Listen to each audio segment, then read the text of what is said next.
HD ስፖርትስ በሁሴን አብዱልቀኒና በዳዊት ንጉሴ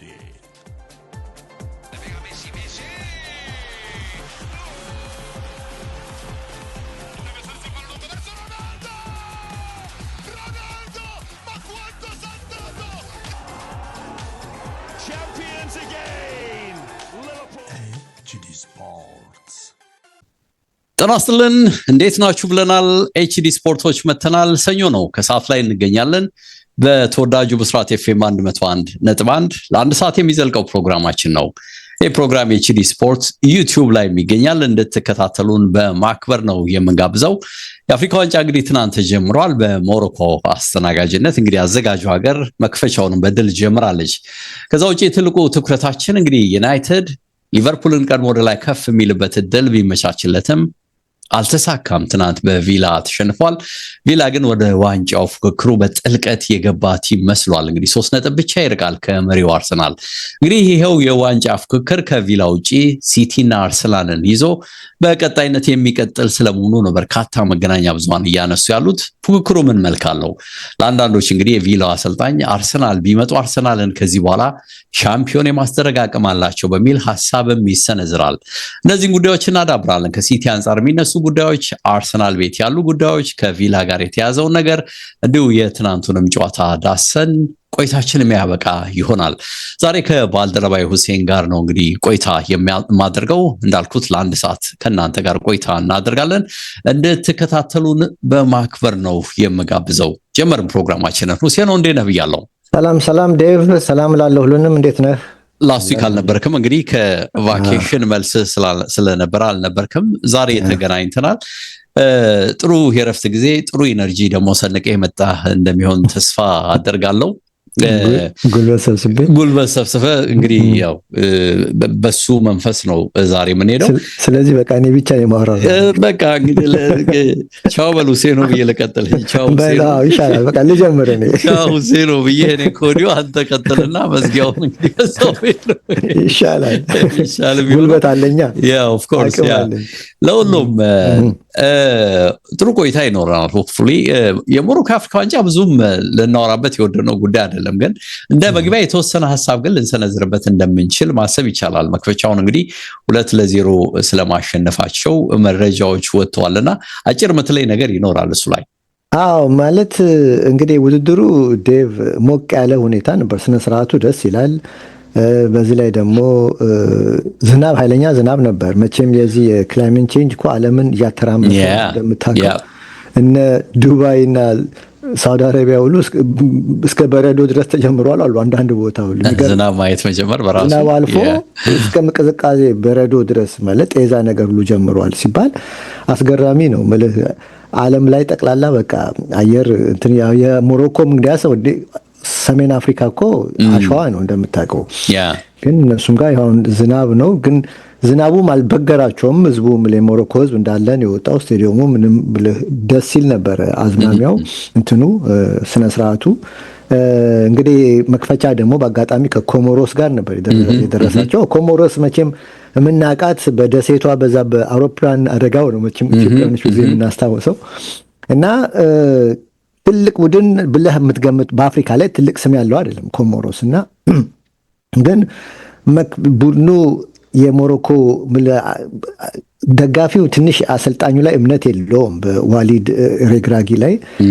ኦፍኮርስ ዓለም ዋንጫ ላይ ትልቅ ታሪክ የሰራ አሰልጣኝ ነው። ግን ከዛ 2 ዓመት በፊት ከአፍሪካ ዋንጫ መውጣቱ ምናምን ነው ያለውን ሞሮኮ ካላት የተጫዋቾች ኳሊቲ ውጤቱ እምነት የለውም። ሞመንተሙን ይዞ አልቀጠለም ማለት እንደተወራለት ያኔ እንደነበረው ከፍታ አይደለም። እና በስፖርት እንትን ታዳሚው ይሄ ስሜት አለ። እና ፈርስት ሃፍ ላይ እንደውም 0-0 ረፍት ሲወጡ ፉጨት ነበር፣ ከስቴዲየሙ በደንብ ይሰማ ነበር።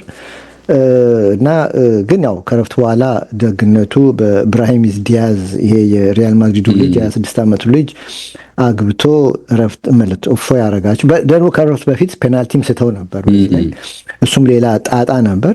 በኋላ ደግሞ የዚህ ኦሎምፒያኮስ የሚጫወተው ልጅ ደግሞ ኤልካቢ በፎርቢች ቆንጆ ጎል አስገብቶ እንትኑን ውድድሩን አድማቂ አድርጎት 2-0 ማሸነፋቸው አትሊስት ቀጣይ ጨዋታዎች በጉጉት እንዲጠበቅ ውድድሩም ጉጉት እንዲጠበቅ ያደርገዋል። በተለይ አፍሪካ ላይ እንደምታውቀው አዘጋጅ ሀገር እና ወይም ደግሞ ሞሮኮ ዙሪያ ያሉት ሀገሮች ካልሆኑ በስተቀር ከሌላ ከምስራቅ አፍሪካ ከምዕራብ አፍሪካ ብዙ ተመልካች ይመጣል ብለህ አትገምትም። ስቴዲየሙ ብዙ ጊዜ ባዶ ነው የሚሆኑት ከአዘጋጅ ሀገሩ ሌላ እና ብዙ ጊዜ። ስለዚህ የሞሮኮ ማሸነፍ አትሊስት ለውድድሩ ህይወት ይሰጠዋል። በዚሁ መቀጠል ያለባቸው ይመስላል። ዛሬ እንግዲህ ማሊና ዛምቢያ ይጫወታሉ። ግብፅና ዚምባብዌም አላቸው። ደቡብ አፍሪካና አንጎላም አላቸው። በተለይ ደቡብ አፍሪካ ደግሞ ትንሽ የሚነካው እንደምታውቀው የቤልጂየማዊ አሰልጣኝ ሂጎ ብሮስ ናቸው የሚባሉት። እንግዲህ የደቡብ አፍሪካ አሰልጣኝ እንግዲህ ያለፈው ሳምንት ዲሰምበር 12 ማለት ከሳምንት በፊት ፕሬስ ኮንፈረንስ ላይ አንድ የቡድናቸው የ20 ዓመት ተጫዋች ሚቤዜሊ ሚቦካዚ የሚባል ቺካጎ የሚጫወት ነው ዘግይቶ መጣ ካምፕ እና እሳቸው ፕሬስ ኮንፈረንስ ላይ ደስተኛ አይደለሁም፣ በሰራው ጉዳይ ልክ አይደለም፣ ከልምድ በኋላ እናወራለን ከሱ ጋር ካሉ በኋላ እምላችሁ ነገር አሉ። ይሄ ልጅ ጥቁር ቢሆንም ከቢሮ ሲወጣ ግን መክሬው ማለታቸው ነው ሲወጣ ነጭ ይሆናል ብለዋልና ባላቶሊ ነገር ነው ማለት ነው። ጥቁር ነውና ነጭ አረጓ ይሆናል ሲወጣ ማለታቸው በቃ መነጋገሪያ ሁሉንም ነገር ይረሳዋል ነው። ግን ከለር ለምን መጠቀም ፈለጉት ሳቸው? አዎ በተለይ ደግሞ ደቡብ አፍሪካ አስተያሰዋል። ደቡብ አፍሪካና አፓርታይድ ደግሞ ስስ ነው አይደል? እና ለማንኛውም እሳቸው እንግዲህ ይሄን በተናገሩ እንግዲህ ዛሬ ከአንጎላ ጋር ይጫወታሉ። በእርግጥ የፌዴሬሽኑ ድጋፍ አግኝተዋል። ብዙዎች ጋዜጠኞችም ሰውየው ዘረኛ አይደለም ይሏቸዋል። ካሜሩን ናሽናል ቲም ይዘዋል። የተለያዩ አፍሪካ ሀገሮች ነበሩ። ግን በደቡብ አፍሪካ ደግሞ የዴሞክራቲክ ሙቭመንት የሚባል አንድ እንትን ተቃውሞ እንደውም አቤቱታ ሁሉ አቅርቧል። ይሄ መታየት አለበት፣ ይሄ ቤልጂየማዊ አሰልጣኝ የሆነ ነገር እርምጃ መወሰድ አለበት የሚል ተቃውሞ አቅርቧል። ግን እንግዲህ በዚህ በግርግር ነው እንግዲህ ዛሬ አሰልጣኙ ከአንጎላ ጋር የሚጀምሩት ልልህ ነው። እንግዲህ ጎረቤት ነው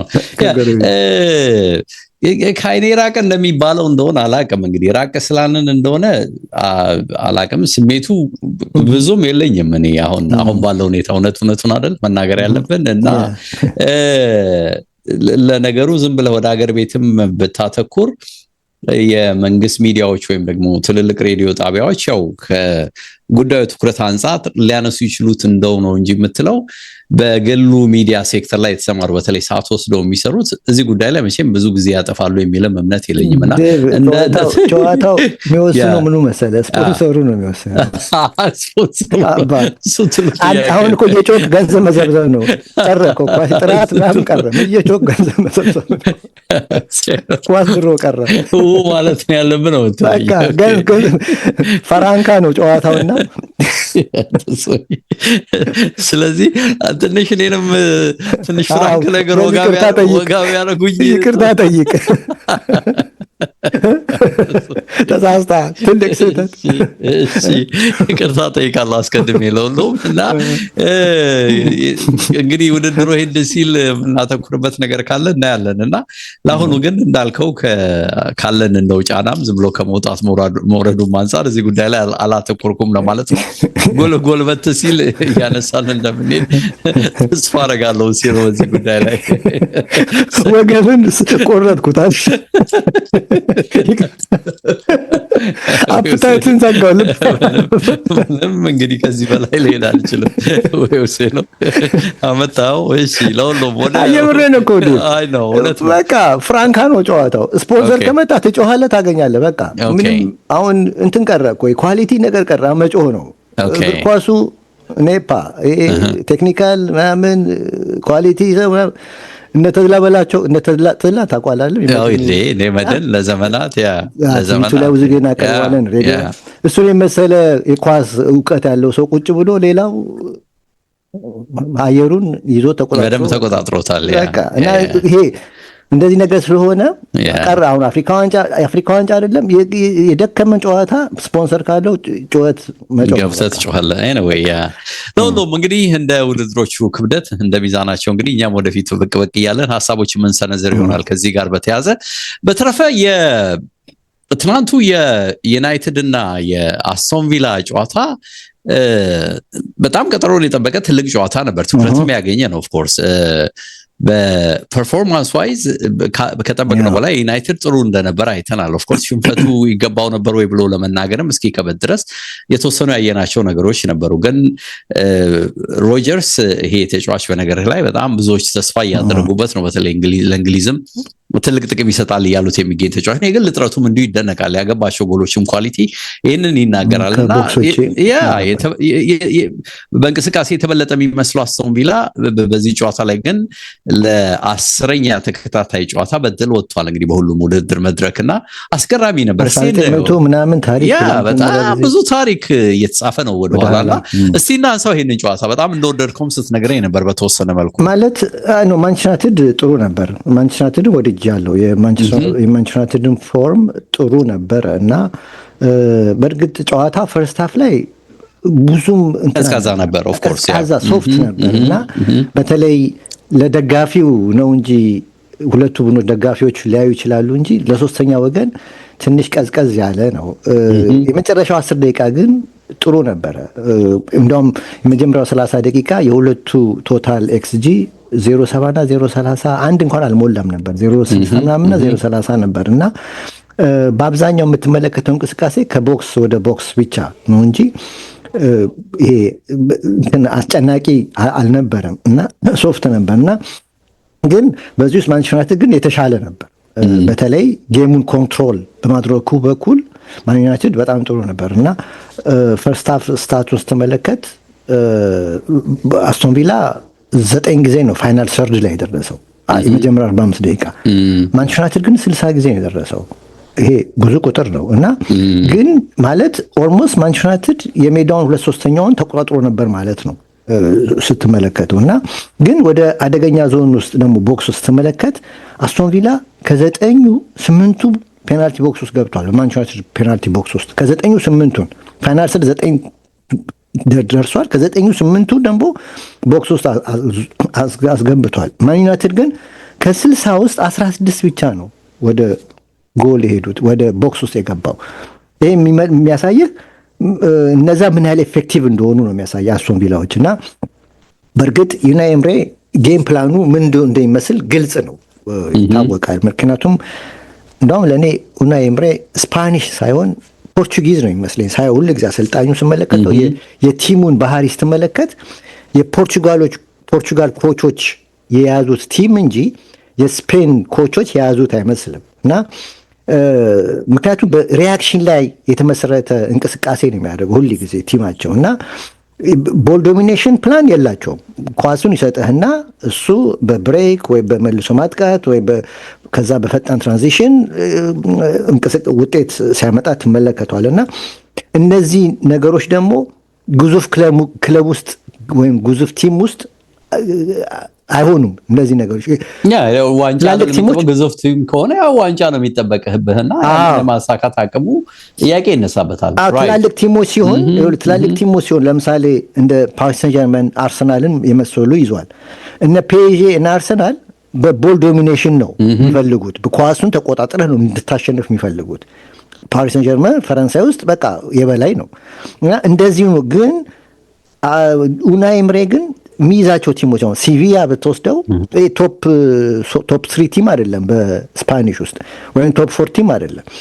ወይ ደግሞ አሁን አስቶን ቪላን ስትመለከተው ቶፕ 4 ውስጥ አይደለም። አሁን ነው እንጂ እየተሟገተ ያለው የቶፕ 4 ቲም አይደለም ላለፉት 10 ዓመት ስትመለከተው። ስለዚህ አሰልጣኙ የሚቴብል ቲሞች ዝቅ ያሉ ቲሞችን ሲይዝ ገብተዋል። በጀቱ አነስተኛ ስለሆነ ይሄ ኳስ ይዞ ውበት ምናምን አይጠየቅም፣ አይፈልግም። የሚፈለገው ውጤት ነው እዛ ጋር የሚፈለገው። ስለዚህ አሁን ለእንደዚህ አይነት ቡድን ደግሞ በመልሶ ማጥቃት ሁሉ ጊዜ እየገነባ ጥሩ ስኬታማ ሲሆን ትመለከታለህ እና እንደውም ቅድም ስመለከት ትላንትና ስመለከት ይሄ ሰውዬ ማንቸስተር ዩናይትድን ቲም ቢይዝ ምን ሊሆን ይችላል የሚል ጥያቄ አንስቶ ነበር እና ማንቸስተር ዩናይትድን ቶፕ ያደረገው ነበረ ብለው መደምደሚያ ሰጠ። ከዚህ በፊትም ቴሪ ሄንሪም ይህን ነገር ሲያነሳ ነበር።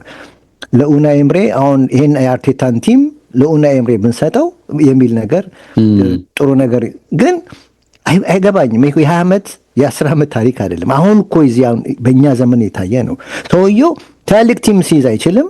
ኮከቦችን ስታሮችን መቆጣጠር አይችልም። ፕላስ ይሄ ዶሚኔት አድርጎ ማሸነፍ አቅም የለውም።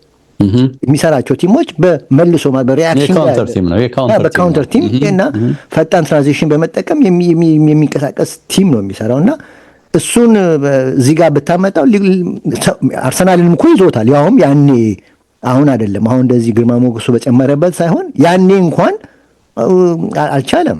ሳይችላም የተነሳውና ለነገሩ የቲየሪ ሄንሪ እንኳን ለራሱ እንጀራ ሲጋግር ነው እንጂ እውነት ለሱ አስቦ አይደለም። የራሱ ፍላጎት ነውና ስለዚህ አሁን አስቶን ቪላም ይሄን ነገር እና ይሄ አስቶን ቪላ ያለፈው ጊዜም ስናወራ ነበር። ታስታውሱ እንደሆነ ስለ የአስቶን ቪላ ኮሬስፖንደንስ ሲያወራ ስፒሪት ጨምሮለታል ቲማችን ውስጥ የሚል ነገር እውነት ነው። ስፒሪት በደንብ ይታያል። ስፒሪቱ ደግሞ በይበልጥ ከትላልቅ ቲሞች ጋር ይመጣል። ይሄ ትላልቅ ጨዋታ ሲኖሩ አስቶን ቪላ ከትላልቅ ቲሞች ጋር ታዋለ ስፒሪቱን፣ ይሄ ፍላጎቱን፣ ሞቲቬሽኑን የማሸነፍ ምናምን ነገሩ ከዝቅ ያሉ ቲሞች ጋር ሲመጣ ግን ያን ነገር አትመለከትም። አሁን ያለፈው አዌ በመከራ ነው 3-2 ያሸነፈው ዌስትሃምን አይተውን እና እንደዚህ ነገሮች አሉና ከዛ ውጭ ግን እኔ ማንቸስተር ግን ምልህ ጥሩ ሆኖ ተመልክቼዋለሁ። ኦፍ ኮርስ የአስቶን ቪላም ሶፍት መሆን ለማንቸስተር ሞግላት አንድ ትልቅ እንትን የተጫወተ ይመስለኛል። ከዛ ውጭ ግን የማን ዩናይትድ በተለይ ሴንትራል ባክ ላይ ያለው ልጅ አይደን ሄቨን የሚሉት ልጅ ተመችቶኛል። ያደገ መጣ። በነገራችን የአርሰናል ልጅ የነበረ ነው አይደል? በጣም አርሰናል የወሰዱት ልጅ ነው። ፊውቸሩ ብራይት እንደሆነ ይታያል። በጣም እንግዲህ ከባክ ስሪ ከበረኛው ጋር እንግዲህ ባክ ፎር በለው 3 ተከላካይና ከበረኝ ከአራቱ ለኔ ቤስ የነበረው እሱ ነበር። በጣም አክቲቭ ዮሮ ተኛ እኮ ዛሬ ትልቁ ጥያቄ የነበረው የዮሮ ክፍተት ነበር። ያ እሱ ፈዟል እና ስሎ ሆኗል። ያ ይሄ ግን አክቲቭ ነው፣ ንቁ ነው፣ ውሳኔው ፈጣን ነው፣ እንትን ነው ገብቷል። ይሄ በቃ አለርት ነው። በቃ አንድ ዲፌንስ አንዱ ኳሊቲ ደግሞ አለርት መሆን ነው ገብቷል። በደንብ አይንን እንደ ጥንቸል አይን ወደዛ አይተህ እና ውሳኔ መወሰን ማለት ነውና ጥሩ ነገር አይቼበታል። ከዛ ውጭ ግን ኩናና ዶርጉም ጥሩ ነበሩ ዛሬ ሁለቱ እና በማን ዩናይትድ በኩል ነቃ ማለት ይታያል። በፎርም በኩል ማለት ነው። ፎርም ላይ በጣም ጥሩ ነው። ችግሩ ግን አሁን የብሩኖ ፈርናንዴዝ መጎዳት ነው። እንግዲህ የእሱ ጉዳት ግን ዋጋው ከፍ የሚል ይመስለኛል። ያው ኦፍ ኮርስ ለጥቂት ተብሏል። ለጥቂት ማለት እንግዲህ ቢያንስ አንድ 10-15 ቀን መውጣቱ አይቀርም እና ይሄ በተለይ አሁን ከዚህ ቦክሲንግ ዴይ በኋላ የሚመጡት 4 የ10 ቀን ጨዋታዎች ለማን ዩናይትድ ወሳኝ ነበረው። የሚጎዳቸው ይመስለኛል ሳስበው እንደዚሁ እና ይሄ ተጫዋች እንደውም ሳነብ በማንቸስተር ዩናይትድ በ6 ዓመቱ ጊዜ 3 ጊዜ ብቻ ነው የተጎዳው። አይገርም? ጉዳት የለውም ባዛው ከጉዳት የጸዳ ነው።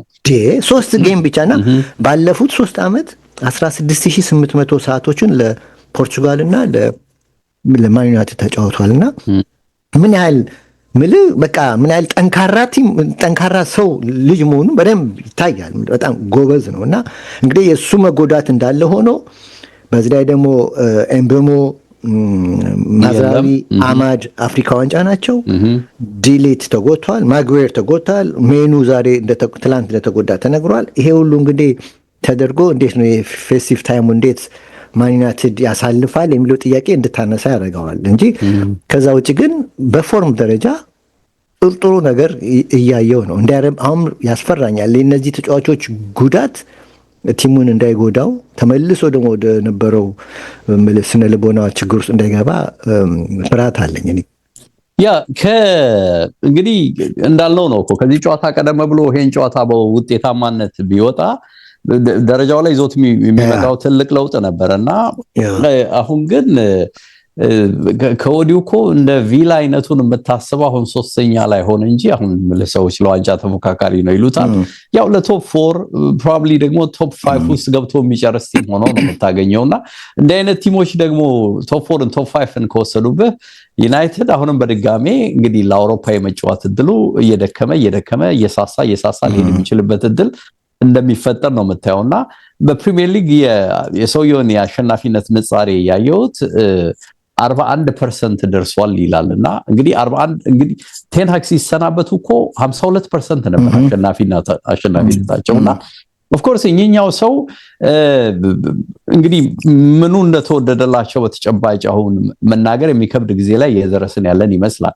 ሪሊ ምንድነው ወል እንግዲህ በጨዋታው ላይ እኔም አንተም እንዳየነው ኩና ሊያገባቸው ይገቡ የነበሩ በርካታ ድሎችን ሲያማክን አይተናል። ግን ቡድኑ ፎርዋርድ በመሄድ ረገድ ቻንሶች በመፍጠር ረገድ የታየበትን አንድ በጎ ነገር ባንክድም በቃ በተደጋጋሚ ወይስፉል ነበር። ብዙ ኳሶችን እንደሚያባክንም በዛው ልክ አይተናልና እድሎቹን እየተጠቀመ አይደለም። ተሻለው ኮንሲስተንት 2-3 ጨዋታዎች መጣ ብለ ገና መረጋጋት ሳታሳይ እንደተለመደው ደግሞ ወደ ደካማ እንቅስቃሴው ነው መልሶ ሲገባ ያያየን ያለ ነውና ይሄ አሁንም በዩናይትድ ላይ በተለይ አሁን ፌስቲቭ ፔሪዱ ላይ ደግሞ የበለጠ ጫና ይዞበት እንደሚመጣ እኔም በግሌ ያስባለሁና እንቅስቃሴው ደካማ ባይሆንም ውጤት ካላመጣበት በውጤት ካልታጀበ እንዳልኩ ደግሞ ጥሩ ነገር መሻሻል ሊያሳዩ የሚገባቸው ተጫዋቾች እየወረዱ ሲመጡ ስታይ የዩናይትድን ብቃት አሁንም እንድትጠራጠር የሚያደርግ ይመስለኛል። እኔ በግሌ ግን አስቶን ቪላን በተመለከተ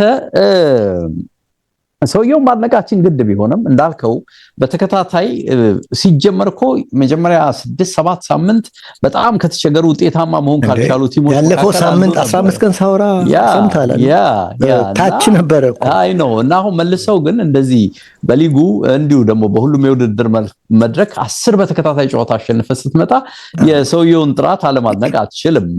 በተለይ ሮቴት የሚያደርጉበት መንገድ አስደናቂ ነው።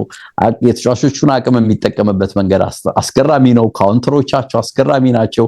ለተቀስከው ደግሞ ተጫዋቾች ሞቲቬት ማድረግ ስፕሪት ማምጣት ቡድን ውስጥ በደንብ እንደሚችሉ ታያለህ። እኚህ ኮች ግን እንደሚጠቀሰው ይሄ ለቶፕ ሌቨል ቲም ላይክ እንደ አርሰናል እንደ ተቀስከው እንደ ፔጅ ወይም ደግሞ እንደሚባልላቸው ዩናይትድ ውስጥ መጥተው ይሄንን ማድረግ ይችላሉ። ጫና አይ ቲንክ እኔ ስትረስ ያለው ስራ የሚፈልጉ ስትረስ ያለው ቲም ለሳቸው በቃ ጥሩ ነው ብዬ ለመናገር የሚከብደኝ አይነት ኮች ናቸው። ስትረስ ካለ እሳቸውን በዛው ልክ ደግሞ አቺቭ አያደርጉምና አሁን ጫናው የሚመስለው ይሄ ቲም ውስጥ ቢቻል በቃ አውሮፓ ላይ ይገባልኝ ነው። ካልተሳካለ በጣም ከባድ ነው እንጂ አሁን እንደሚሉ ከ1981 በኋላ አሁን ቪላን ወደ ፕሪሚየር ሊግ ዋንጫ ያመጡታል፣ ይመልሱለታል። ይሄ የተባለ ቡድን ለሳቸው ቢሰጣቸው የአርቴታ ቡድን ቢቀበሉት አሁን ዋንጫ ያበቁታል የሚለው ነገር ትንሽ የተጋነነ ይመስላል። ሰውየውን በራሳቸው በቃ በስራቸው እየፈጠሩ ባሉት ነገር ማድነቅ የሚገባ ነው የሚመስለው እንጂ አንዳንድ ጨዋታዎችን እኮ ስትመዝን ሪሊ 3 ነጥብ ይዘውበት የሚወጡት ጨዋታ ፐርፎርማንስ ዋይዝ እንደምጠቅሰው ጥያቄ የሚነሳበት ነው። በተረፈ ግን ሮጀርስን በተመለከተ በጣም ጥሩ ጊዜ ያሳለፈ ያለ ይመስለኛል። የቡድኑ አጋሮቹ እንደውም የዚህ የጎል ኮኤፊሽንቱን የሱን ጥረት የማይደግፉ ከሆነ የተጫዋች የሆነ ነገር ቢሆን በጣም አስቸጋሪ ጊዜ ሊያሳልፍ እንደሚችል አስቶን ቪላ መናገር ይቻላልና ቪላ 10ን ያለፉትን ጌሞች ሲያሸንፍ በ8ቱ ላይ ሁሉንም በአንድ ጎል ማርጂን ነው ያሸነፈ የመጣው። የጎል ማርጂኑ በጣም ጠባብ ነውና ጎሎች ላይ ደግሞ ኢዚሊ ያሳያል እኮ የራሱ እኮ መልእክት አለው። የዚህ 23 ዓመት ልጅ ተጽዕኖ ደግሞ በጣም አስደናቂ እንደሆነ ታያለህና ከሱ በኋላ የሚመጣው ኢቭን አጥቂዎቹ እንኳን ጎል አያገቡም።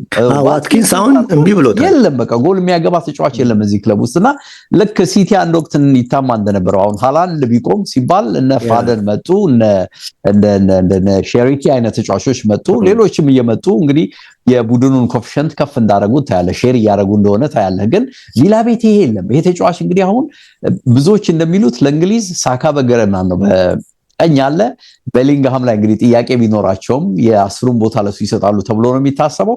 አሁን ግን ይሄ ልጅ በግራ እየተነሳ ስለሆነ የትኛውንም ተጫዋች የማስቀመጥ አቅም አለው ነው የሚሉት እና እንደውም ምንድነው ከአስቶን ቪላን በላይ ለእንግሊዝም ጥሩ ተስፋ የተጣለበት ነው። በተለይ የግል ጥረቱ፣ አይደክሜነቱ፣ ከውጭ የሚያገባቸው ጎሎች በተለይ ልዩ ልዩ ኳሊቲዎች አሉትና እኚህ ሲታከሉ እንግዲህ ለአስቶን ቪላ ምን ያህል ጠቃሚ እንደሆነ ታያለህና ምናልባትም በቅርቡ ደግሞ ትልልቅ ክለቦችም ሊራኮቱበት የሚችሉት አይነት ተጫዋች እንደሆነም ግምት መስጠት የሚቻል ይመስለኛል። ነው አሁን ካለው ብቃት አንፃር አሁን የመጨረሻው 2 ጨዋታዎች ላይ 4 ጎል አስቆጠረና ቀላል አይደለም። ያው ጎል ማግባት እንትን ፕላስ እንትንም አለው ገና አቅም አለው ይታያል። ገብቷል። ኤነርጂ እንዳለው 23 ዓመት እኮ ነው ገና። ኤነርጂ እንዳለው አቅሙ ፊዚካሊም ስትሮንግ አቅም አለው እና ፕላስ ውሳኔዎቹ ጥሩዎች ናቸው። አሁን ሹምልህ የመጀመሪያ ጎል በጣም ምርጥ ነው። አሁን ሊግ ውስጥ ካየናቸው ምርጥ ጎሎች አንዱ ነው እና ጥሩ ነገር አለው። ግን እንዳልከው እሱን አሁን ይዞት እየወጣ ያለው ቲሙን በአብዛኛው ዋትኪንስ አለ ለማለት አስቸጋሪ ነው። ማጊን ጥረት ያደርጋል፣ ግን ቀን ይፈልጋል። አንዳንዴ ሲነሳበት ነብር ይሆናል፣ አንዳንዴ ደግሞ ይጠፋል። አንዳንዴ ደግሞ ኦናናም ብታየው ኦናናም ተመሳሳይ ነገር አለበት እና እንደው ማርቲኔዝ ጥሩ ነው ባይሆን አርጀንቲናው ግብ ጠባቂ እሱ ሲዋዥቅ አትመለከተውም። የሆነ እንትን አለው። እንደውም ከጎል ኪፐሮች ሜሲ እሱን የመረጠው ምርጫ ሲያደርግ እና ማርቲኔዝ ጥሩ በረኛ ነው እና ግን የኔ ጥያቄ ምን መሰለህ፣ በኋላ አነሳለሁ የሶስቱ በተለይ አሁን ሶስቱ እንግዲህ ዋንጫ ይበላሉ ከተባለች አንዱ ማነሳለት ጥያቄ የአስቶን ቪላ አዌይ ማች ላይ እንዴት ይወጣል ነው።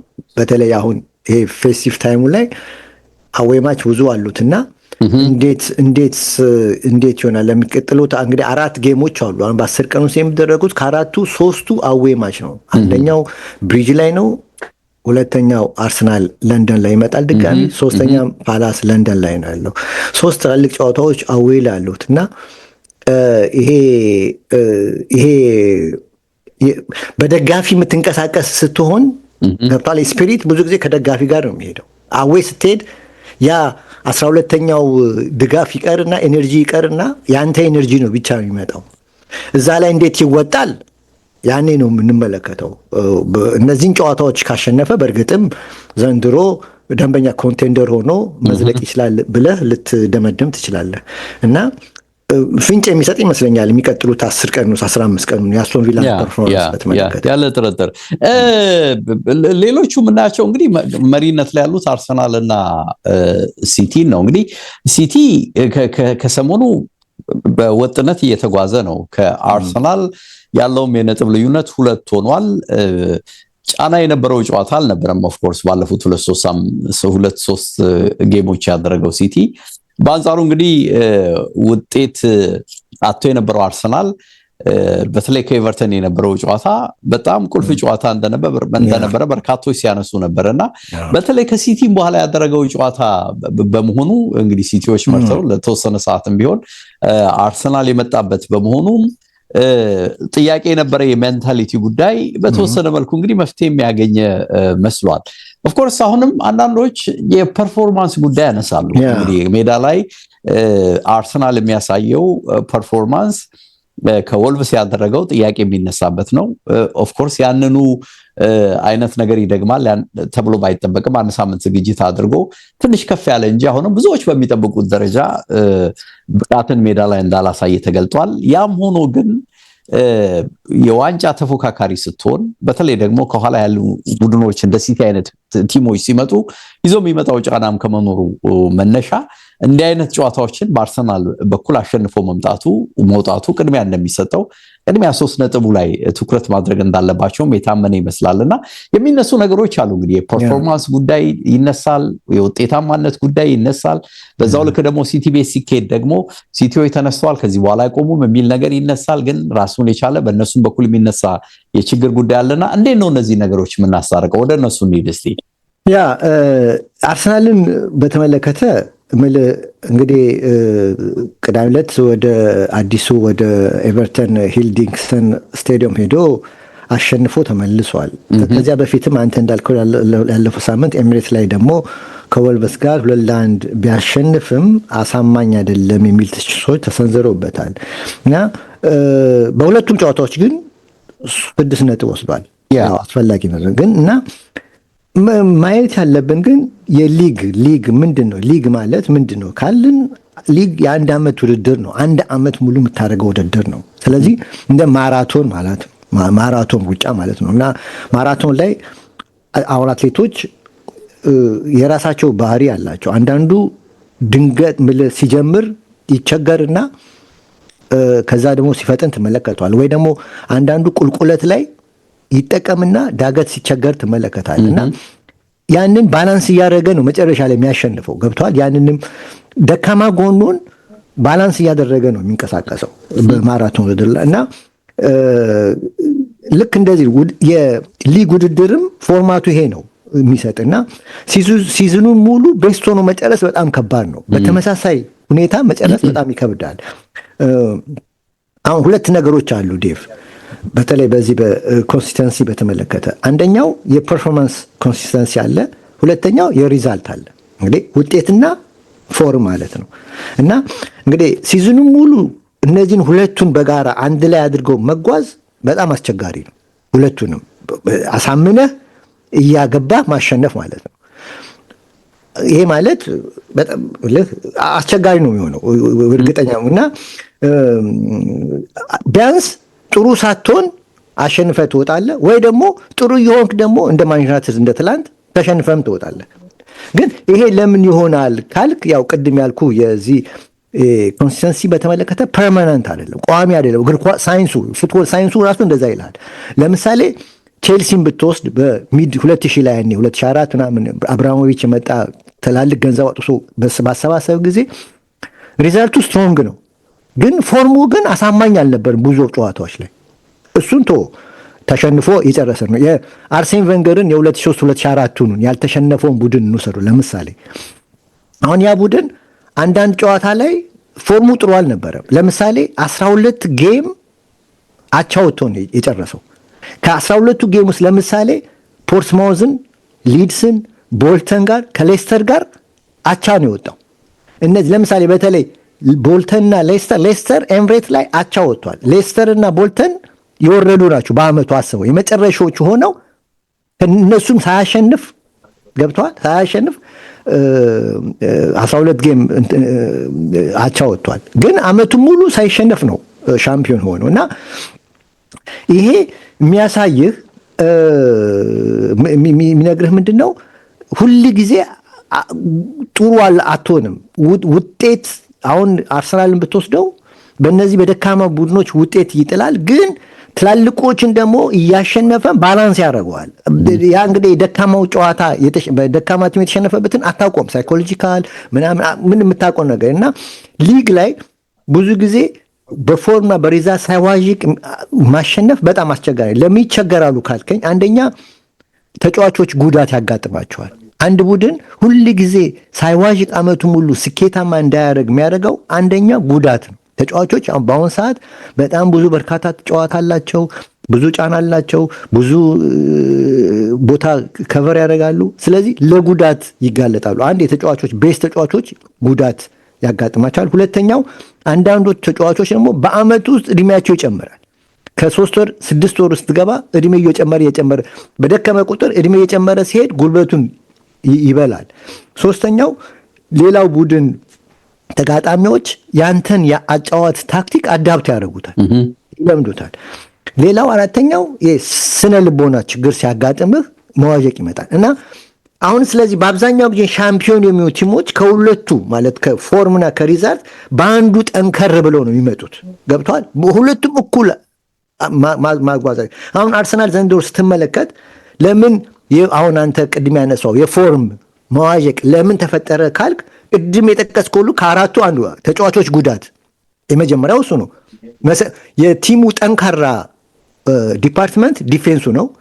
ዲፌንሱ ዋናው 50% የለም አሁን በተለይ አሁን ላለፉት አንድ ወር። ስለዚህ ይሄ ቡድን ይሄ ነገር ቢያጋጥመው አያስደንቅም። ሌላው የታክቲክ አዳፕት ማድረግ የአርሰናል አጫዋትም ተጋጣሚዎች አዳፕት አድርገው ይመጣሉ። መሪ ስለሆነ አዳፕት አድርገው ይመጣሉ። ያም ይሄን ንክል ሊፈጠር ይችላል እና ግን በውጤቱ በኩል ስትወስድ ግን ጥሩ ነው አርሰናል። ለምሳሌ አሁን ዘንድሮ ነጥብ የት ነው የጣለው ካልከኝ የሊቨርፑልን የመጀመሪያ ላይ ስለሆነ እሱ ተረስቷል። ሊቨርፑል እንትተህ ከዛ ሰንደርላንድ ላይ ነጥብ ጣለ 2-2 ወጣ። ቼልሲ ጋር 1-1 ወጣ። አስቶን ቪላ ጋር 2-1 ተሸነፈ። እነዚህ 3 ጨዋታዎች ደግሞ የት ነው የተደረጉት ካልክ ሶስቱም ሲገጥሙት ወይ ደግሞ መጀመሪያ ሶስቱም ሲገጥሙት ምን ደረጃ ላይ ነበሩ ካልክ አርሰናልን ሰንደርላንድ ቶፕ 4 ውስጥ ነበር። አስቶን ቪላ ዶም 3ኛ ነበር። ቼልሲ ያው ደርቢ ነው እዛው 6 ውስጥ የሚከሰከስ ነው እዛው ላይ አካባቢ። ስለዚህ አሁን እነዚህ ቡድኖችን ገጥመህ በዚህ ላይ ደግሞ የት ነው የገጠማቸው? አዌ ማች ነው የተጫወተው። ገብቷል። አዌ ነው ሜዳው ላይ አይደለም። እነዚህ ቡድኖች ነጥብ የጣለው ለምሳሌ አንዱን ተሸነፈ፣ ሁለቱን አቻ ወጣ። እነዚህ ነጥብ የጣለባቸው አዌይ ማች ላይ ነው ያለው፣ ሜዳው ላይ አይደለም። አሁን ትልቁ ችግር አሁን ሰንደርላንድ ላይ 2-2 ሲወጣ በቃ ተባለ። ግን ማሰብ ያለባቸው ሰንደርላንድ ሜዳው ላይ ነው የተጫወተው፣ አዌይ ነው የተጫወተው። አዌይ ላይ ወጥተ ቼልሲ ጋር ድሮ ማድረግ፣ አዌይ ላይ ወጥተ አስቶን ቪላን ቢሆን ላስት ሚኒት ላይ የተፈጠረ ትርምስ ነው ያ ጎል የገባው እንጂ ኦልሞስት ድሮ ሊያደርግ ነበር። ምንም ምልህ እንትን ነበር እና ሆም እና አዌ እኩል ስነ ልቦና የለውም። ይህንን በደንብ ማወቅ አለብን እና ቪላ ፓርክ ላይ 9 ጨዋታ ሳይሸነፍ ጥሩ ሞራል ላይ የነበረ ቲም ነው የገጠመው አስቶን ቪላን። እዛ ላይ ምን ሞራል አለ? የሚገጥመው አንደኛውን ነው። የስፒሪት ቲሞች ደግሞ የቡድን የሊጉን መሪ ካገኙ ስፒሪቱ ይጨምራል። በዚህ ላይ ደግሞ ሜዳቸው ላይ ነው ያሉት። ስለዚህ አሁን ይሄንን ምልህ ከባድ ጨዋታ እንደሚሆን ግልጽ ነው እና 2-2 እያሉ አሁን ትልቁ ስህተት ምንድን ነው የተፈጠረው? ያለት ትልቁ ስህተት የግለሰብ ስህተት ነው አርሰናልን ለሽንፈት ያጋጥሙ። ቅድም ሳይኮሎጂ ያልኩ ነው። ምንድን ነው በዕለቱ 2-2 እያሉ 94ኛው ደቂቃ ላይ ገብቶ የምታስታውስ ከሆነ ዴቭ ፒየሮ ኢንካፔ ኳሱን ወደ ፎሪ ያወጣ። ያ ኳስ ፎሪ ማውጣት አልነበረበትም። ቢረጋጋ ወይ ቢጠልዘው ኖሮ፣ ምክንያቱም ያ እጅ ፎሪ ሲወጣ እነሱ እጅ ወርወራቸው እንደ ማዕዘን ምት ነው የሚያደርጉት። በዚህ ላይ የመጨረሻ ሰዓት ነው፣ ደጋፊው ተነስቷል። ኢቭን አርሰናሎች ይደነግጣሉ። ያን ኳስ ከወጣን በቃ አቻ እንወጣለን ብለው ነው የሚያስቡት። ገብቷል። ስለዚህ ኢቭን ራሱ ላይ ሁሉ ማስቆጠር አለ እኮ እንደዚህ መጨረሻ ሰከንድ ላይ ኳሱን ልቀቀው ይሉ አሰልጣኞቹ ጊዜ ሴንተር አድርገው የሚሉት። ምክንያቱም ሴንተር ስታደርግ ያልተረጋጋ ቡድን ስለሆነ ራሱ ላይ ጨርፎም ሊከት ይችላል፣ ሊጋጭም ይችላል። ገብቷል። እና ያንን ኳስ ውጪ ማውጣቱ እጅ ፎሪ ላይ እንደ ማዕዘን ቦታ ላይ ማውጣቱ ትልቅ ስህተት፣ የግለሰብ ስህተት ፈጥሮ ነው ለዛ። እና ከዚህ ውጪ ግን እንደው የሶስቱን ቲሞች ውጤትና ሆም ኤንድ አዌይ ስትመለከት ዴቭ ባላንስ ቲም የቱ ጋር ነው ብለህ ካየኸው፣ ለምሳሌ ሆም ላይ ማንቸስተር ሲቲ 24 ነጥብ አለው፣ 8 አሸንፎ 1 አቻ ወጥቷል ማለት ነው። አርሰናል 22 ነጥብ አለው፣ 7 አቻ ወጥቶ አንድ ጨዋታ ይቀረዋል። ሆም ላይ አሸንፎ 1 አቻ። አስቶን ቪላ 19 ነጥብ አለው፣ ዛሬ ስላሸነፈ 22 አለው፣ ግን 9 ጨዋታ ነው ያደረገው። ሲቲና አስቶን ቪላ 9 ጨዋታ ነው ያደረጉት። አርሰናል 8 ነው ያደረገው። እንግዲህ ያቺን አንቆረን ካሸነፈ እንደውም 25 ይገባል፣ ሊበልጥ ይችላል። ግን እንደዚሁ ባለው ዝም ብለን ባለው እንኳን ብንሄድ 24 እና 22 ናቸው። ሲቲ አንደኛ ነው፣ አርሰናል ሁለተኛ ነው። አዌይ ማች ፎርም ስትመለከት አርሰናል 17 ነጥብ አለው። ሁለተኛ የምታገኘው ክሪስታል ፓላስ ነው፣ 16 ነጥብ አለው። ሶስተኛ የምታገኘው ቼልሲ ነው፣ 15 ነጥብ ነው ያለው። እነዚህ ሁለቱ ተፎካካሪዎች አስቶን ቪላ 14 ነጥብ ነው ያለው። ማንቸስተር ሲቲ 6ኛ ነው ያለው፣ 13 ነጥብ ነው ያለው። ምን ያህል ሲቲ አዌይ ማች ላይ ምን ያህል እየተቸገሩ መሆኑ በደንብ ይታያል። እና ስለዚህ ይሄንን ስትመለከት ባላንስ የሆነ ሚዛኑን የጠበቀ ቡድን ያለው አርሰናል ነው። አዌይም ሆምም እሱ ነው ባላንሱን የጠበቀው። እና ሲቲ እና ቪላ ግን አዌይ ፎርማቸው ሪስክ ላይ መሆኑን ይደመድም ያሳያል። ከዚህ ውጭ ግን እንደው የወደፊቱ መናገር አይቻልም። ዝም ብለህ ተጨባጭ ነገር የለም፣ መጠበቅ አለብን። ግን አሁን አርሰናል በእጁ ላይ ያለ ነገር ነው እምልህ። አንደኛ አብዛኛውን ትላልቅ ቲሞችን ከሲቲ በስተቀር ሁሉንም ሆም ላይ አዌይ ነው የተጫወተው። አሁን ሆም ላይ ይጫወታል። ይሄ አድቫንቴጅ አለው። ይሄ ትልቅ አድቫንቴጅ ነው። ሌላው በአርሰናል በኩል ሌላው በግሌ ችግር ሆኖ የምመለከተው ቲሙ ላይ አየሁት። በተለይ ይህን ሰሞን የምመለከተው ችግር የብሬክ ላይንስ ፓሶች የሉም። እያየሁኝ አይደለም። ዙቢሜንዲ በላሊጋ ውስጥ ቤስ እኔ እንደውም ወደዚህ እንዲመጣ ያፈለግኩት አንዱ ምክንያት እሱ ነው። በብሬክ ላይንስ ፓሶችን በማድረግ ቤስት ነው፣ አንደኛ ነው። ሮድሪ ብቻ ነው ስፔን ውስጥ የሚበልጠው፣ በጣም ቤስት ነው። አሁን ግን ስትመለከተው ይሄ ነገር ሲሰራ አትመለከቱም። ልጁ በጣም ብዙ ቅድም ልኬልሃለሁ፣ በጣም በኤቨርተን ደታውን በጣም የሸፈናቸው ቦታዎች በጣም ብዙ ናቸው። እሱና ራይስ በጣም ይሮጣሉ፣ ያለ ኳስ ብዙ ይንቀሳቀሳሉ። ግን የእሱ መቀነስ ወይንስ ፕሮቮክ የሚያደርገው ወይንስ የአርሰናል ተጫዋቾች ራሳቸው ፕሮቮክ ያደርጉት ነፃ ሆኖ አይታዩትም ይሆን አላቅም። ይሄ ነገር ግን ወርዶብኛል እና አሁን ስትመለከት አርሰናል ውስጥ ኳስ የሚጠብቁ ሳይሆን ወደ ኳስ እየመጡ ነው የሚቀበሉት። አሁን ኦድጋርድ ኳስ ወደ ያዘው ሰው ጋር ሲመጣ ነው የምትመለከተው። ራይስ ኳስ ወደ ያዘው ሰው ጋር ሲመጣ ትመለከተው። ኤዜም ኳስ ወደ ያዘው ሰው ጋር ሲመለከተው። ኢቭን ዙቢሜንዲ አንዳንዴ ኳስ ያዘው ጋር እና ይሄ ሙቭመንት ስሎ አድርጎታል። ወደፊት ኳሱ ቨርቲካል ሙቭመንቱ ቨርቲካል እንዳይሆንና ፕሮግሬሲቭ እንዳይሆን የሆነ እንትና ምን ተመለከታ ሪሳይክል ሲያደርጉ ትመለከታል። ወደ ኋላ መጥተው ገብቷል እንደገና ሪሳይክል አድርገው መነሳት ይፈልጉ ትመለከታልና ይሄ አንድ ትልቅ ስህተት ሆኖ ችግር ሆኖ የተመለከትኩት ይሄ ነው በአርሰናል ላይ። ከዛ ውጪ የዮከሬሽ ጉዳይን ከተመለከትክ ከኤቨርተን በፊት ትልቅ መነጋገሪያ ነበር እንደምታውቀውና የመጣው ጎል ለማግባት ነው እና ስለዚህ ስራው ላይ አይደለም እየተባለ ነው። ግን ጎልም አግብቶ አላማው አርሰናል እንዲያሸንፍ ነው አይደለም። ስለዚህ የዚህ ልጅ ጎል ባያገባም ምን ያህል ለአርሰናል ውጤት እንቅስቃሴ ያደርጋል ካል ግን በጣም ሰርቪሱ በጣም ጥሩ ነው ዴቭ። እኔ እንደውም ብዙ ጊዜ ስትመለከት የአርሰናል ደጋፊዎች ለዮከሬሽ ጎል ሲያገባውን ሲደሰቱ ትመለከታል። እዚህ ሀገር ውስጥ ብቻ አይደለም የውጭዎቹ ነው የምልህ ጎል ሲያገባ ሲደሰቱ ትመለከታል። ምክንያቱም ለምንድን ነው ካልከኝ ያዩታል፣ ጥረቱን ያያሉ፣ ሲታገል ያዩታል፣ አለመደበቁን ያዩታል፣ ጉልበቱን እንደማይቆጥብ ያዩታል። ስለዚህ ጥረቱን ስለሚያዩት ቢያንስ ይውጣልን የሚል እንትን የለም። የሆነ እንዲሳካለት ነው እንጂ የሚመኙት እንዲወጣ አይፈልግም። እና ከዛ ውጪ ልጁ ግን ኮምፎርታብል ኳሶችን እስካሁን ሲያገኝ ይቅርታ አድርግልኝ አይቻላልም።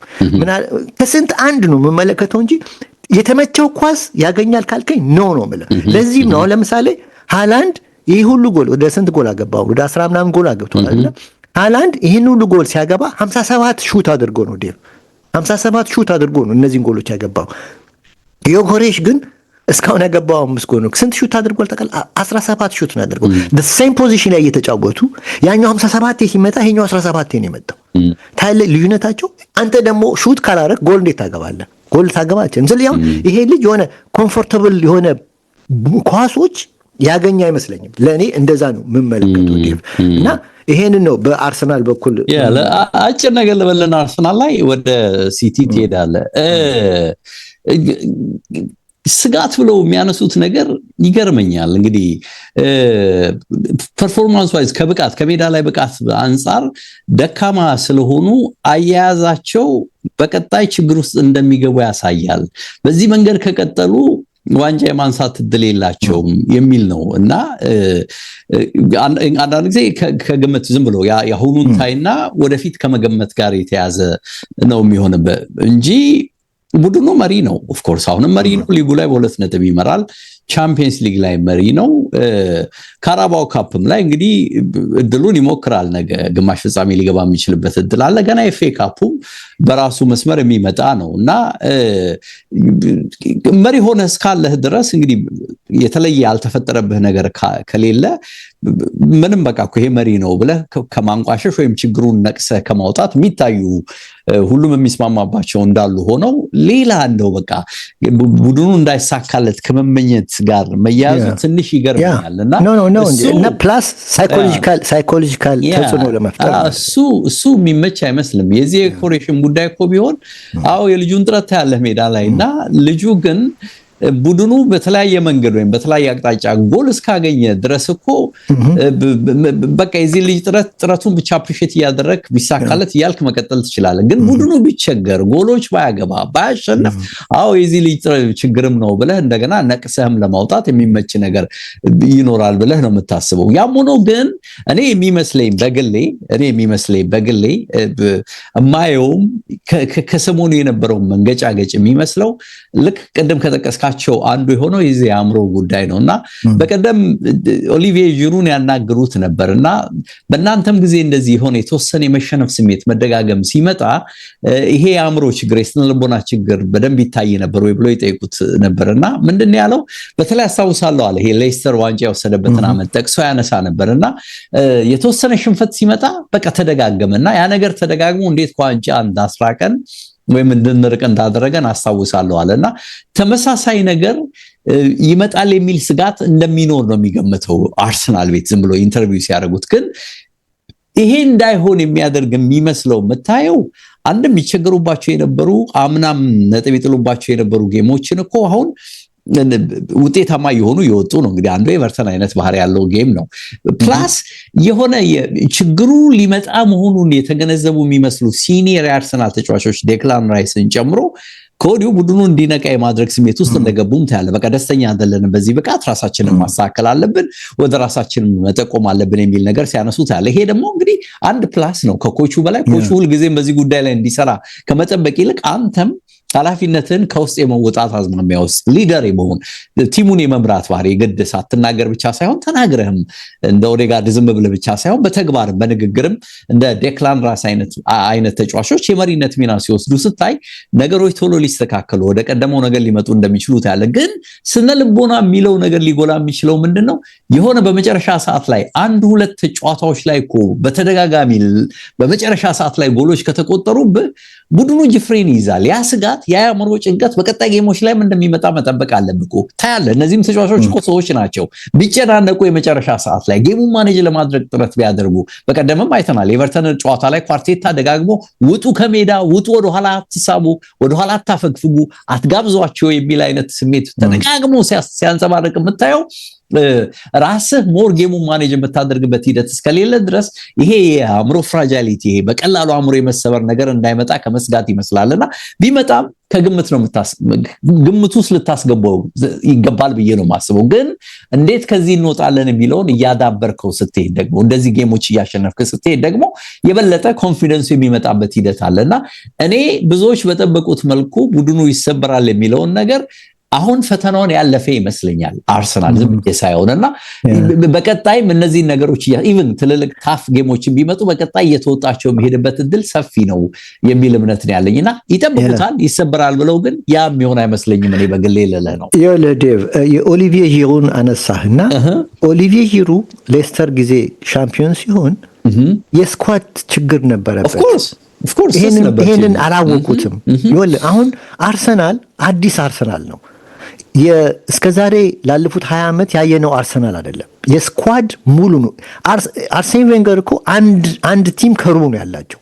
አንድ ቲም ከሩብ ነው ያላቸው። ቤንች በረኛቸው እኮ የሚመጥን አይደለም። ዋናው እንኳን ቤንቹን ዋናው ራሱ የሚመጥን አይደለም ለአርሰናል እና ፔተር ቼክ ነበር መጨረሻ ላይ እንደውም የመጣው እና ከዛ ውጪ እና የስኳድ ችግር አርሰናል የሚያሰናክለው የስኳድ ችግር ነበር። እስካሁን አንዱ ስነ ልቦናውም ችግር የፈጠረው የስኳድ ችግር፣ ስኳዱ ላይ ችግር ሲፈጠር ስነ ልቦና ችግር ይጎትታል አብሮ ገብቷል። አሁን ግን የስኳድ ችግር የለበትም። አሁን ይህን ካፔን አየው ምን አይነት ተጫዋች ነው? በጣም ፈጣን፣ ቀልጣፋ፣ ፍሌክሲቢሊቲ፣ አጂሊቲ የምሬ ነው የምልህ። አሁን ሳሊባና ጋብሪኤል ስላሉ እንጂ እሱን የሚያህል ተጫዋች ትልቅ ኦፍ ኮርስ ሌቨርኩሰንም በጣም ቤስት የነበረ ልጅ ነው አመቱን ሙሉ እና ቤንቾቹ ምን ያህል ውጤታማ እንደሆኑ ነው የሚያሳይ። ስኳዱ ሙሉ ነው እና ከዛ ውጪ የመዋዠቅ ጉዳይ ካልክ ያ የእንግሊዝ ፕሪሚየር ሊግ ወርቅ ቀለም የጻፈው የአርሴን ቬንገር አርሰናል ያልተሸነፈው አርሰናል እንኳን ጃንዋሪ ወር ላይ ወሩ ሙሉ ማሸነፍ አቅቶት ነበር። ይሄ መዋዠቅ ያለ ነው ዴቭ፣ መዋዠቅ ያለ ነው በቃ። ምክንያቱም ሲዝኑ ቅድም በዝርዝር ተናግራሉ። ስለዚህ አሁን አርሰናል ጊዜው ይሄ ነው። ልጆቹ ሲመለሱ የስነ ልቦናው እንትኑም አብሮ ይመጣል ሙሉ ስትሆን እና አሁን በደከመ ጊዜ እንኳን ተጫዋቾች ባይሉበት ጊዜ እንኳን ውጤት ይጆዝ አዌ ላይ እየተጫወተ ነው።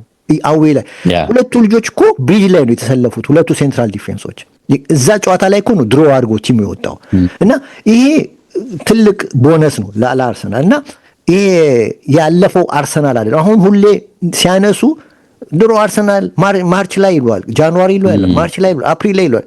የድሮ አርሰናል አይደለም። አሁን ስኳዱ ሙሉ ነው። ሁለት ቲም ያለው ቲም አርሰናል ነው እና ይሄንን ለምን ኮንሲደር እንደማያደርጉት እኔ ራሴ ግራኝ ሲቲን ስናይ እንግዲህ የምናነሳው ያልነው አንዱ ነጥብ በጣም የሚቸገር ቲም እንደሚሆን ብዙዎቻችን ስንገምት ነበር። ግን ባልጠበቀው መልኩ ደግሞ በዛው ልክ ፔፕ የተወሰነ ነገር መሻሻል እያሳየ የመጣ ይመስላል። እንግዲህ የጨዋታዎቹ ማግኒቲዩድ ወይም ከፍታ ዝቅታ ሊታይ ይችላል። እዚህ ውስጥ እንዳልነው ደግሞ ልክ ቅድም ስጠቅስ እንደነበረው እንደ አርሰናልም እንደ ቪላም ከባድ ጌሞች ከፊት ለፊቱ ያሉት አዌይ ጌሞች ከፊት ለፊቱ ያሉት እንደሆነ ሲቲ የሚጠበቅ ነው። ግን ጫና ማሳደር የሚያስችል አይነት ነገር ደግሞ ይዞ መጥቷል ሲቲ። አሁን ሁላችንም ባልጠበቅነው መልኩ ያየኸው የታዘብከው የተለየ ነገር አለ ወይስ አሁን በጥርጣሬ ነው ልናየው የምንችለው? ኖ ሲቲ አሁንም ፔፕ ጋርዲዮላ በቲሙ ኮንፊደንስ የለውም። አሁንም ለምሳሌ ምሳሌ ልስጥ። ስለ ሪያን ሼርኪ ጉዳይ ደጋግሞ ነው የሚተቸው። አሁንም ይተቸዋል። አሁንም ዘገባ ወጥቷል። ዓርብ ዕለት ከዌስትሃም ጨዋታ በፊት ይላል ፔፕ ፕሬስ ኮንፈረንስ ላይ ጥያቄ ተጠየቀ። በሪያን ሼርኪ ጉዳይ ተጠይቆ ነበርና ሲቲ ከመጣ ጀምሮ ይሄ ተጫዋች በየ67 ደቂቃ ዲሳይሲቭ ነገሮች ሲሰራ ትመለከታለህ ይላል ስታቱ። እና እንዴት ነው ይሄ ልጅ ብሎ ጠየቀው። በየ67 ደቂቃ እንደዚህ ወሳኝ ልጅ ሆኗል እንዴት ነው ብሎ ይጠይቋል። እድሜው ገና 22 እንደመሆኑ ጥሩ ነው አለ። ማለት ይቻላል ጊዜ ያለው ሰፊ ጊዜ ያለው ነው። ይሄን ካለ በኋላ ግን ሆኖ ማለት በጣም በርካታ ነገሮች ማሻሻል ይጠበቅበታል አለ። ይሄን እንግዲህ የተናገረው ዓርብ ዕለት ነው። እንደዚህ አይነት መሰል ይላል ዘገባው በሼርኪ ላይ ተጠይቆ ተመሳሳይ መልስ ሲሰጥ ይህ ለሶስተኛ ጊዜ ነው፣ በሁለት ሳምንት ውስጥ ለሶስተኛ ጊዜ ነው ይላል። እና ዲሴምበር 6 ሲቲ ከሰንደርላንድ ሲጫወት 3-0 ያሸነፈው ጊዜ ቆንጆ ፓስ ሴንተር አድርጎ ተዝላል ያገቡ ፔፕ ተጠይቆ እኔ ከእርሱ የምጠብቀው ቆንጆ የተመቻቹ ሴንተር ኳሶች ነው እንጂ ይህንን ሞክሮ ባይሳካ ኖሮ በፍጹም የምቀበለው አልነበረም። አሁን ኦልሬዲ የሰራውን ነገር ባይሳካለት ኖሮ ወርድበት ነበር ነው ማለት ደስተኛ አይደለም። ያንን በማድረጉ ገብቷል። ያንን በማድረጉ ደስተኛ አይደለም። ከዛ ደግሞ ባለፈው ሮብ ደግሞ በሊግ ካፕ ላይ 2-0 ሼርኪ ቆንጆ ጎል አገባ። 2-0 አሸነፉ ታስታውሳለህ ሊግ ካፕ ላይ። እና ተጠየቀ ድጋሚ ፔፕ ምን አለ? ምርጥ ጎል ነው አለ፣ ፋንታስቲክ ጎል ነው አለ። ግን አለ ከዚያ በኋላ ግን ሼርኪ ጥሩ አልነበረም። ከእርሱ የምጠብቃቸው የመከላከል አገልግሎቶች ላይ አልተሳተፈም። ይሄ ደግሞ ይሄን እንፈልጋለሁ። አሁንም ኔጌቲቭ ነገር አመጣበት። ያንን ጎል ቢያገባም ለእኔ ግን ሰርቪሱን ጥሩ በአግባቡ አልተወጣም እያለ ኦፍኮርስ ጊዜው አሁን ምልህ ማጥቃትም መከላከልም መሮጥ አለ። ሚድ ዞን ላይ ለተጫዋች ቅድም እንደነገርኩ ብዙ ማከለል አለበት። ግን እና ምን ይላል ታዲያ ፔፕ ጋርዲዮላ በልጁ ላይ እየሰጠ ያለው አስተያየት የፈረንሳይ ሚዲያዎች ደግሞ አልተመቻቸውም። ምክንያቱም ይሄ ልጅ እነሱ በዓለም ዋንጫ አሁን ዓለም ዋንጫ ለኔክስት ሳመር አንድ ኮከብ ይሆናል ብለው ለኪሊያን ኤምባፔ አርሴን ቬንገር ሰምተሃል ዘንድሮ አሁን ፈረንሳይ ነው ዋንጫ የሚበላው አሉ። ለምን ተብሎ ሲጠየቁ ያሉትን አጥቂዎች ተመልከቷል። ዓለም ላይ ያሉት አጥቂዎች ከኪሊያን ጀምረ ሁሉም የፈረንሳይ አጥቂዎች ናቸው አሉ። እና እዛ ውስጥ ደግሞ ይሄ ሼርኪ አይነት ደግሞ አይኑን ጨፍኖ ፓስ የሚያደርግ ተጫዋች ኦፍኮርስ አርቲስቲክ ተጫዋች ነው የምልህ። እና እንደዚህ አይነት ተጫዋች ደግሞ ሞራል እንዲኖሩ ይፈልጋሉ። ለዓለም ዋንጫ ይፈልጉታል። ገብቷል። ለሱ ሞቲቬሽን ነው። አሁን ሚዲያው ጥሩ ነገር ካወራለት ማነው አሰልጣኙም ጥሩ ነገር ካወራለት እና እነሱ ደግሞ ይሄንን እና በአንጻሩም ይላሉ ፈረንሳዮቹ ኒኮ ጎንዛሌዝ እና አለ ሳቪኖን እየተሻሻሉ መሆናቸውን ይናገራል። እነሱን ተሻሽለዋል፣ ጥሩ ናቸው ይላል። ይሄን ልጅ ግን ሁሌ ጊዜ ኔጌቲቭ ነገር ያመጣበታል። እና ስለዚህ ይሄ የመጣበት የሚሉት እነሱ ምክንያቱ ምንድነው ያለፈው አመት ታሪክ በማንቸስተር ሲቲ ላይ እንዲደገም ፍርሃት አለው ይላል። ምክንያቱም ምንድነው የሚለው ዲፌንስ ላይ በጣም ችግር አለብን ይላል በተከላካይና ዘንድሮ ደግሞ ያመጣቸው ተጫዋቾችን ስትመለከት ራያን ሼርኪ መከላከል አይችልም። እሱም እንደተናገረው ቲጃኒ ሬንጀርስ መከላከል ላይ ደካማ ነው። ራያን አልኑሪ የሚሉት መከላከል ላይ ደካማ ነው። እና እነዚህ ልጆች ደግሞ እያለ አርሰናል ማነው ማንቸስተር ሲቲ ጫና ከበዛበት የመቋቋም አቅም የለውም። ለዚህም ነው አዌይ ማች ላይ ሲወጣ ዲፌንሱ የመቋቋም አቅም የለውም። ቅድም ያልኩ ነገር ይሄ ነው። አዌይ ላይ ሲወጣ ማንቸስተር ሲቲ ፍራጃይል ነው ዲፌንሱ። ሜዳው ላይ ሲጫወት ግን በጫና ስለሚጫወት ሜዳውን ኮንትሮል አድርጎ ጌሙን ኮንትሮል አድርጎ ስለሚጫወት ዲፌንሱ ላይ ጫና የለም። ስለዚህ ብዙ ሲጋለጥ አትመለከተው። አዌይ ማች ላይ ግን ሲሄድ እና የፔፕም ዘንድሮ ጭንቀት ይሄ ነው፣ ዲፌንሱ ላይ እምነት የለውም እና ይሄ የመዋዠቅ ነገር ቲሙ ላይ ምን ስላለበት እሱ ደስተኛ አይደለም እና በተለይ በታክቲኩ በኩል ጠንከር ያለ እንደ ፔፕ ጋርዲዮላ ታክቲክ ላይ በጣም ሲሪየስ ነው ታክቲክ ላይ እና አሁን እንደ ሼርኪ አይነቱ እኔ እናንተን ወይም ኳስ ለሚወድ ሰው አስደሳች ነው፣ ለማየት ደስ ይላል። ግን እንደዚህ አይነት ተጫዋቾች ደግሞ ለአሰልጣኞች ደግሞ ምቹ አይደሉም ይሏቸዋል። አሁን እንደዚህ አይነት ተጫዋቾች ምክንያቱም ዲፌንስ ስራ ላይ መከላከል ስራ ላይ አይሳተፉም። አሁን ኤዜን ውሰደው። አሁን ኤዜን ያለፈው ጊዜ ሳወራል ነበር። ኤዜ አዌይ ማች ላይ ከትላልቅ ጨዋታ ላይ መሰለፍ የለበትም። እንደውም በቀደም ኤቨርተን ላይ አሁን አላሰለፈውም። ምክንያቱም ኤዜ መከላከል አቅም የለውም። ኳስ ሲይዝ የስ ግን ሁሉ ጊዜ ኳስ በአንተ እጅ አይገባም። በተለይ አዌይ ማች ላይ ከደጋፊ ጋር ስለሚጫወት ትንሽ ቡድን የለም፣ ሁሉም ቡድን ያስቸግርሃል። ስለዚህ አሁን እንደ ኤዜ አይነቱን እንደ ሼርኪ አይነቱ ይደበቃሉ፣ አይከላከሉም፣ ገብቷል፣ ቲሙን አያግዙትም። ስለዚህ በዚህ በዘመናዊ እግር ኳስ ደግሞ አርቲስቲክ ተጫዋቾች ብቻ ቦታ የላቸውም እና ስለዚህ ይሄ ሁሉ የፔፕ ያው በዲፌንሱ አለመተማመን፣ በቲሙ ዲፌንስ አለመተማመን፣ በመከላከል በተለይ ኳስ በተቃራኒ ቡድን ላይ ሲገባ ቶሎ የመቅማት ሪከቨር የማድረግ ችግር ቲሙ ላይ ይታይበታል የሚል ሀሳብ አለና ይሄን ነው የምልህ ዴቭ።